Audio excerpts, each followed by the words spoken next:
Hello. On behalf of Alpha Omega team, today I would like to take a few minutes to talk about one of the criterion of element quality, which is skewness. Today, we're going to talk about the definition of skewness, how to calculate it, and what is the acceptable limit.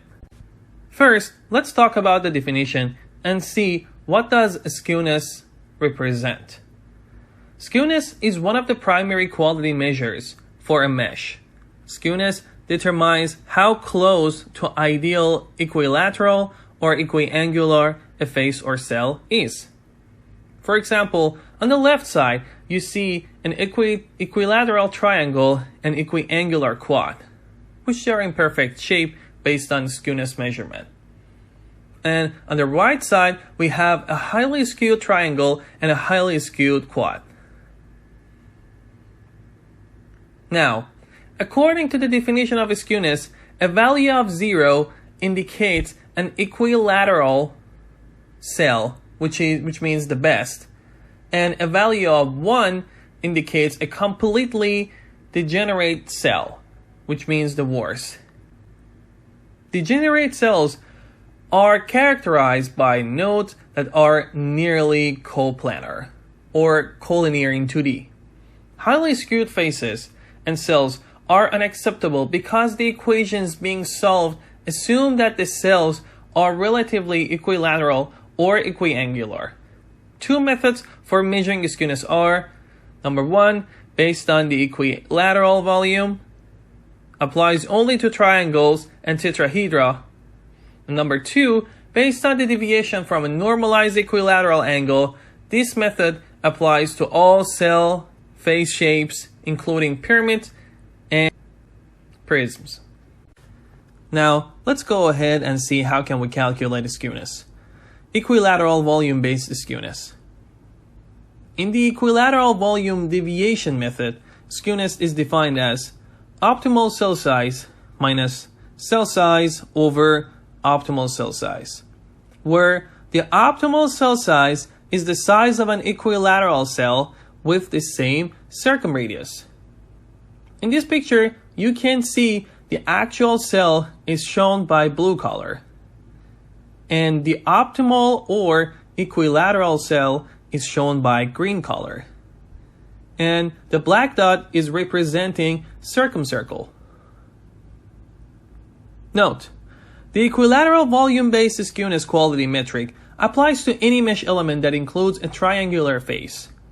For triangular and tetrahedra elements, all faces of which are strictly triangular, the equilateral volume-based skewness metric applies directly. For wedge or pyramid elements, which include combinations of triangular and quadrilateral faces, the meshing application computes both equilateral volume-based skewness metric for the triangular faces and normalized equilateral skewness metrics for the quadrilateral faces and 3D element itself, and reports the maximum computed metric as the element skewness. As a result, equilateral volume-based skewness metrics reported for meshes that contain wedge and or pyramidal element may include skewness values attributed to normalized equiangular skewness computations. Another method is normalized equiangular skewness, which is going to be the maximum value of theta max minus theta e over by 180 minus theta e and theta e minus theta mean over by theta e. Theta max is the largest angle in the face or cell, and theta mean is the smallest angle in the face or cell, and theta e is the angle for an equiangular face or cell, 60 for a triangle and 90 for a square. For a pyramid, the cell skewness will be the maximum skewness computed for any face. An ideal pyramid will have the skewness of 0, is one in which the 4 triangular faces are equilateral and equiangular, and the quadrilateral base face is a square. The guidelines in the table show. Here is another method to calculate the skewness. For triangular element, let's say we have a triangular element on the right side. We are going to draw a line from each node to midpoint of its opposite side and another line joining midpoints of other two sides. Measure the angle between two lines. We're going to repeat this step for all the three nodes and find all 6 angles, which in this case they're going to be from θ1 all the way to θ6. Skewness can be calculated as below. 90 minus minimum of all those angles. And for quadrilateral element, connecting the midpoints of opposite sides and measure the angle between these two lines, which here is going to be θ1 and θ2. And skewness is going to be defined by 90 minus minimum of θ1 and θ2. Skewness for perfect square-shaped element. For square θ1 and θ2 is 90 degree. So skewness for square is going to be 0.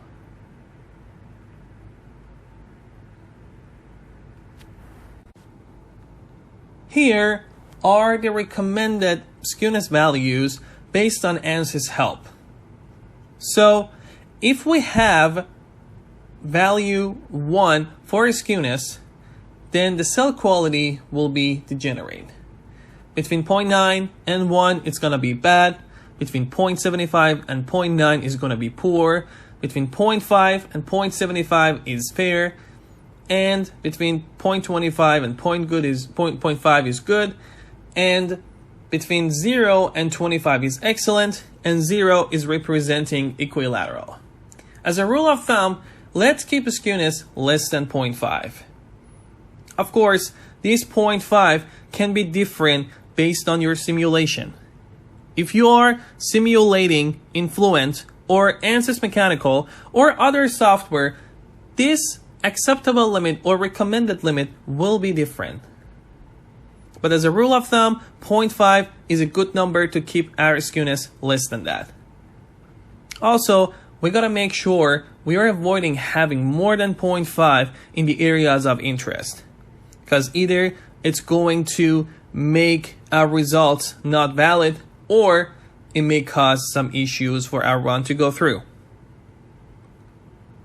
Thank you very much for paying attention to this video. Please subscribe to our YouTube channel for further videos. Thanks for watching our video and hope you enjoyed it. Please make sure to subscribe to our YouTube channel for more videos.